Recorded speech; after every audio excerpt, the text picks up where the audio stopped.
आज अंतर्राष्ट्रीय योग दिवस है और योग दिवस के दिन इसका लोकार्पण करने के पीछे भी एक बहुत बड़ा उद्देश्य है। योग के 8 अंग हैं, यम, नियम, आसन, प्राणायाम, धारणा, ध्यान, समाधि। उन सब में तीसरा अंग है आसन। आसन का अभ्यास तो हमने यहाँ किया है, लेकिन योग के बाकी जो अंग होंगे उनके बारे में जानकारी कैसे मिलेगी वो इस ग्रंथ में बहुत विस्तार से बताया गया है। धुरंधर संहिता इस ग्रंथ का नाम है। और एक व्यक्ति जो सनातनी है, सामान्य जीवन जी रहा है, वो अपने धर्म के बारे में कैसे जाने, उसमें भी यह ग्रंथ बहुत सहायक सिद्ध होगी। बहुत सरल भाषा में बहुत विस्तार से सनातन परंपराओं के बारे में और धर्म के बारे में बताया गया है। हम सामान्य रूप से सुनते हैं कि जितने भी शब्द हैं वो सभी भगवान के ही वर्णन है, भगवान की स्तुतियां हैं।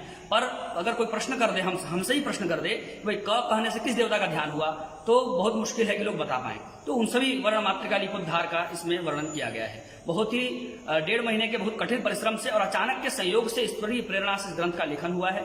इसके संपादकीय को जब आप पढ़ेंगे तो आपको सब कुछ समझ में आ जाएगा कि किस तरीके से, किस शैली में इस ग्रंथ का वर्णन, किस शैली में इस ग्रंथ का लेखन संपन्न हो पाया है। इसके अलावा इस ग्रंथ में के मुख्य जो 6 पटल है, 5वां पटल, 7वां पटल, 17वां पटल, 18वां पटल, 19वां पटल और 20वां पटल, ये 6 पटल हर जन सामान्य को पढ़ना चाहिए। यह उनकी सोच को बिल्कुल बदल कर रख देगा।